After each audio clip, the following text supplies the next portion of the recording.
On the website, I tell a lot of stories. I've got a lot of stories to tell. I've got a lot of stories to write. Then it becomes a pressure to get them in for Sunday. To have the music with them that speaks to my soul. To have the images that only enhance the story. Some of the work I really love, and some of it I like. But I look at it as a cathartic way to just speak my message. But really, that's the beginning. That's the appetizer. That's the meal. This is the dessert. The meditation. The quiet mind. It's not so important about what I say. It's about the pause between the words. And if my voice resonates with you,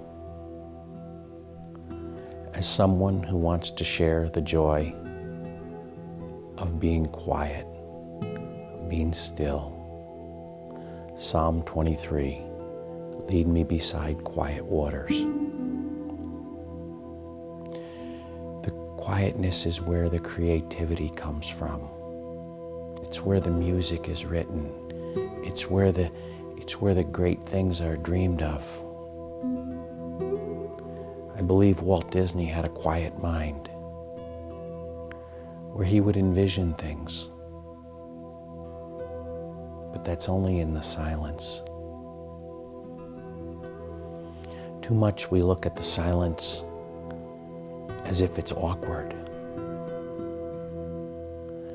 as if we're supposed to be filling in the space.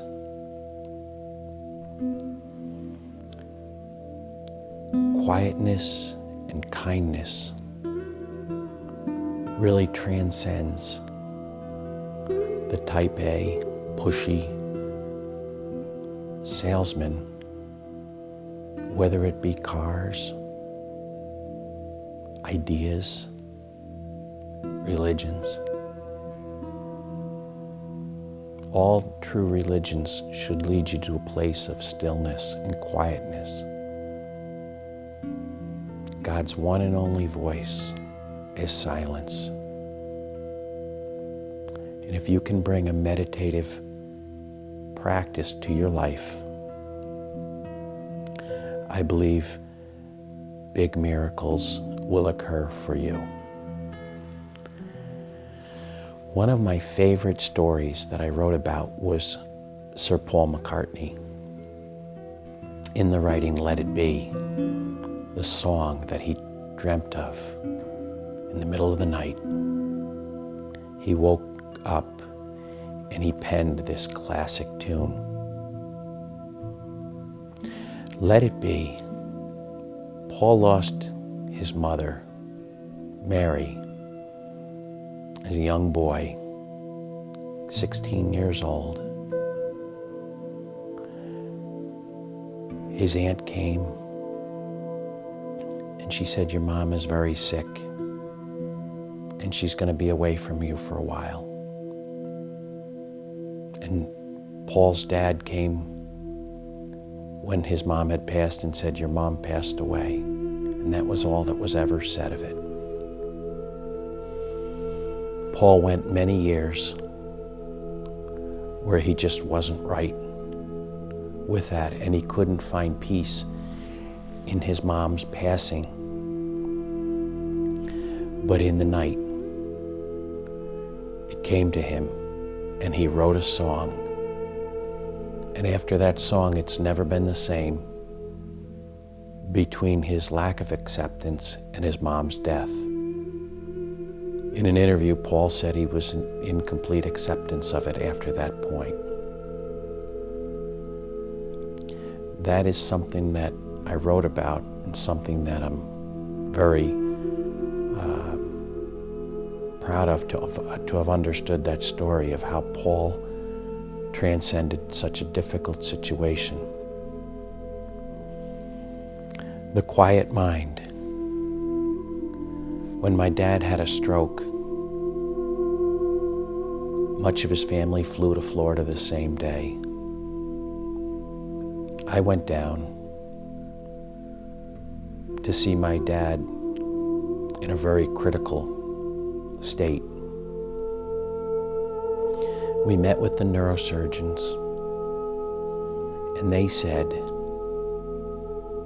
"He'll never talk again. People don't make recoveries from strokes this severe."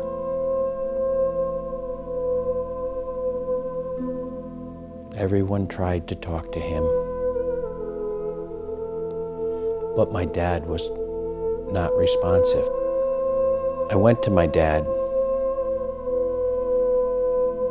I walked up to his bed and began talking in a very calm, kind, meditative voice.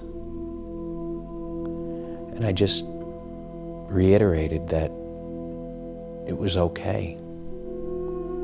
If he chose to live, we were all there for him and supportive, and would be there for him when he came back, welcoming him. If he chose to let go, that was okay too. And I started talking to him about a picture of heaven and what I believed heaven would be like for him. My dad started talking to me about heaven. It was where his mind wanted to go. We had a wonderful conversation and went as a family and had lunch. And when we came back, my dad said, "Where's Stephen? I'd like to talk to Stephen." Because that's where his mind was. It's something, when you have a stroke, it just slows everything down. It slows the responses, the quickness of wit. Everything is slow.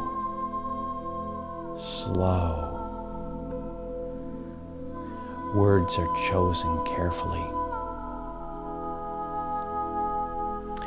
But in the book that I read about stroke victims, they're very, very aware of everything that's going on around them.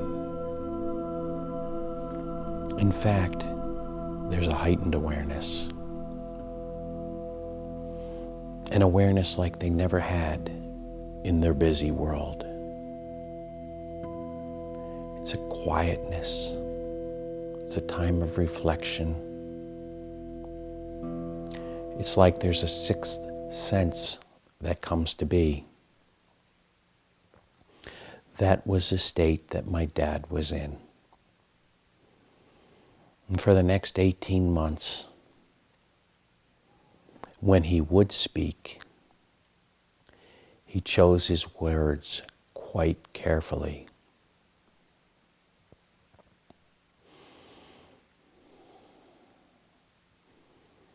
Meditation is about breathing.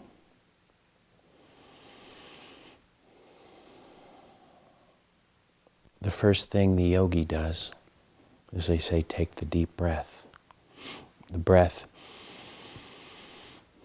from deep, not the shallow breath that we're used to taking in our hurried life, but a deep, reflective breath. Big inhale, slow exhale. from that, there's a higher consciousness. In this short life that we have, I think the main thing is to have the stronger connection with God. And I just don't think that comes from being told what to do and how to be with the rules and how the rules determine our action. I think it's way more than that.